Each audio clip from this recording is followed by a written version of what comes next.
Welcome back to the Fixed Ops Roundtable. I'm Sarah Vantine here with Ted Ings. Today, Ted, we're going to be talking about communication, and we've got quite the panel assembled to talk about it. We do. We have a great panel of retailers and partners. I want to come to Herr, Automotive, Tom Druzynski, who's on the panel first. Tom, how have you evolved your communication strategy at Herr to meet changing customer preferences? Well, I always teach the management team, we can't expect all of our people to adapt to the way that they communicate to our styles. We need to be able to adapt to their styles, right? The same goes with our customers. We can't continue to force them to adapt to the way that we do business and only communicate by phone. We really have to give the time. So, utilizing things like text, utilizing video multi-points, and not just for the initial delivery of, hey, here's what we've looked at for the vehicle, but also for your updates. How powerful is a quick video update sent via text, for a customer to watch it at their time? Really, it's just more so trying to stay with the times and flex our styles to work with the customers. And Ed, at Bozard, you don't just have a communication strategy, you have a communication center. Absolutely. Communicating with our customers is no matter what we do, we never communicate enough. And we feel like people want to communicate with us the way we want to be communicated with. But like Tom said, we should be communicating with our customers the way they want to be communicated. Some won't text. Some wants the phone call. Some wants the video chat or the chat. But that's what we need to determine, or we need to make sure we're asking the right questions of how they prefer for us to communicate with them. And if we do that, then we're already starting to meet them at their level and building layers of transparency. And that's where it all begins, is building layers of trust. Jim, what are you seeing at All American? We're doing, texting is the primary. It seems to be the most popular through our consumers or our guests for the interaction. We do video multi-point inspections. We do them in our shop, which is very, very successful. Emails is kind of in third place, but texting is the primary function that we use as a communicator. Chris, when you're thinking about transparency and how it's important and really the customer experience today, how does transparency play into building trust and boosting retention?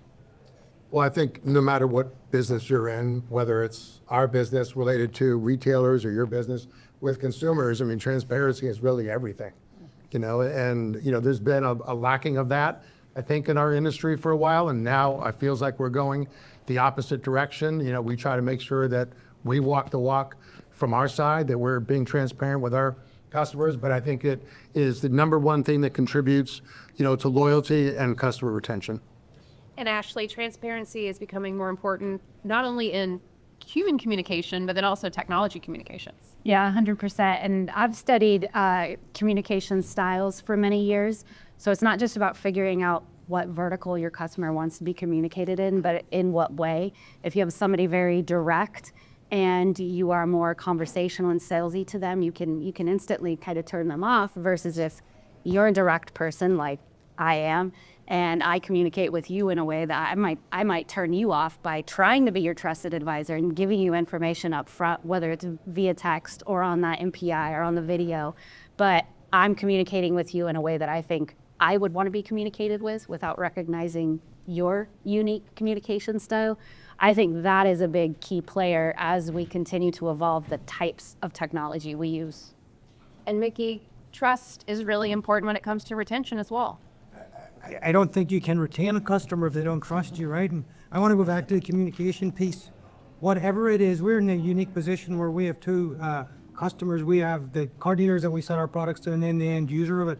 And whatever your form of communication is, they want it quickly, right? They don't want to wait to the end of the day, or every hour seems like a week to them. But back to the trust piece, you only get one chance to make a first impression.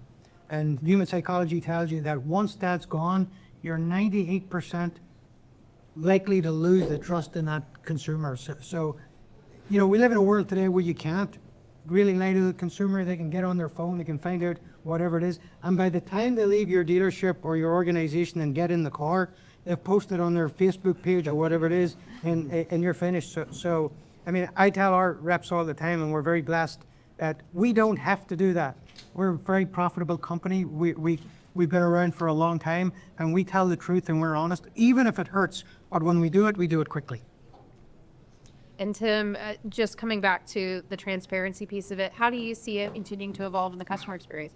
I think when we talk to our dealers, when it comes to transparency, it's all about meeting the customer's expectations.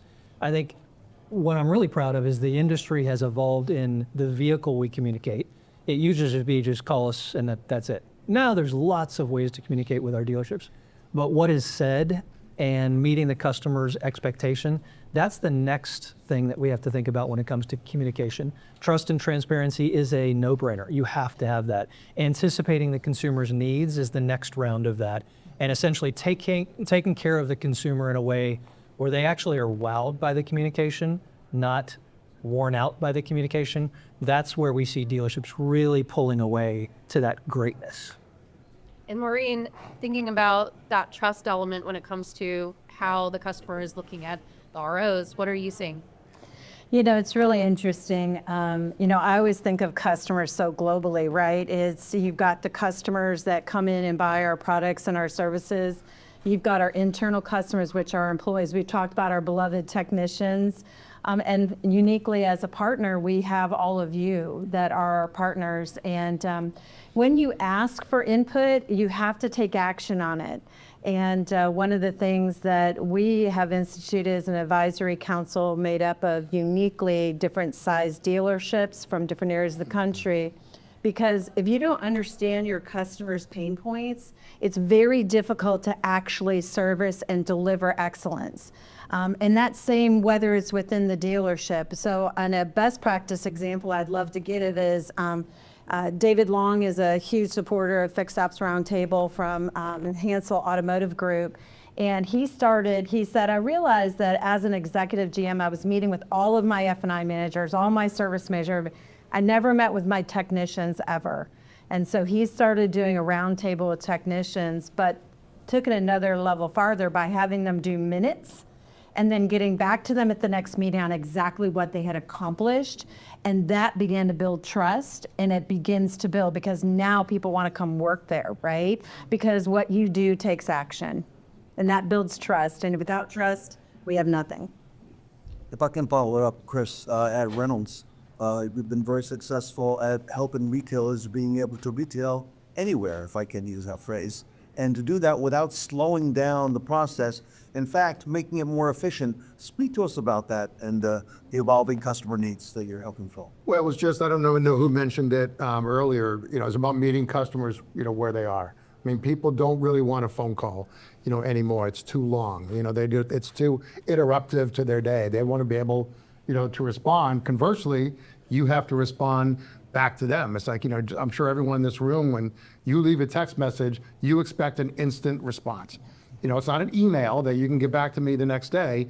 You expect an instant response. So it's about enabling them to meet the customer where they are. So for things like, when you're testing a customer about, adding work, to repair order, we see the acceptance rate, is much higher. We see a decrease in one-line ROs. So all the things that we want to see, moving, those are the things that we see moving just from communicating to customers in a different way, but in the way that they want to be communicated with. And Maureen, at Dynatron, you're helping dealers to do that as well. Speak to that, if you would. Yeah, I mean, when you think about a customer, for them to understand that you've really taken market data to have the perfect pricing with quality technicians, mobile service, AI, all the things we've talked about today, it's really important there's transparency with the customer so that the customers understand it, but it's also the transparency between service advisors and technicians and understanding we're a team and how do we communicate it. Because if they're busy running around doing that, they're not taking care of the customer. And that FaceTime is so powerful, as well as the management to be developing the people. So a big part of what we do is really helping them to do that. And Ashleigh, this really is the dawn of a new day with all the things such as telematics that are now built into the cake, baked into the cake, if you will. Yeah. You're helping dealers go the last mile on communicating that to the customer. Speak to us about that because that's brand new. Yes, brand new, hot off the press. We are reaching out proactively to customers to let them know why their check engine light is on, not just they know their check engine light is on, but to prompt them that, hey, this is a critical safety concern, or this is just a maintenance light. If we're reaching out to them first and being that first line of contact, then we're not going to lose that $60 billion to the aftermarket in parts and service. And yeah, we're just not going to lose our customers if we are the ones that are reaching out to them and letting them know what their vehicle needs. Ed, I like this evolution. It's really good for the consumer, good for business all the way around. Absolutely, and it's about giving customers back what they're looking for. If they tell you their form of communication is text, send them a video text. Seeing is believing. The picture's worth 1,000 words, well, the video's worth 1,000 pictures. Send them. If they tell you their form of communication is false, FaceTime them. When they see what's going on, they believe it. If you just call them, leave them a message, hey, I know I told you your car's gonna be ready at 5 o'clock, but the tech got tied up and he's not quite done. That's a whole different conversation when you're on FaceTime out there in the bay with their vehicle in the background. Hey, he's been working away on your vehicle. It's not going to be done at 5 o'clock. I don't want to rush him. I need some more time on. It's taking what they're asking for and raising the level. And Tim, you've been really good at taking all this and making it sticky for dealerships with a lot of the new tools that Capital One has come out with and continuing to come out with. I don't know if you want to speak to some of that, but this communication is really an opportunity. Yeah, so I mean, I think communication is critical. We've been developing some tools with some dealers. I think the thing that we're struck by is when you find a communication vehicle that allows you to transfer your culture and your tone in the communication vehicle you've chosen, that's when that customers really start to respond. You know, for example, at Capital One, just to be transparent, we're kind of like loose with our communication. We're kind of fun. We're actually trying not to be real stuffy when it comes to communication. We're trying to be a little cheeky, and we found that some dealers are kind of in the same boat. I think recognizing that consumers are very busy, they have their own lives, and they need to communicate in either a very fast way or maybe a little bit less of a stressful way. And so that's the thing we're trying to build into things like Chat Concierge and the vehicles we're using to communicate between dealerships and consumers. Sarah, exciting times. It really is, Ted. We've got a lot to look forward to in this industry. Want to thank the communication panel, everybody. Thank you for all you do for the industry. Great to have you with us here at the Fixed Ops Roundtable. We're in New York City. We are at the home of Uber at the World Trade Center, and Sarah and I will be right there.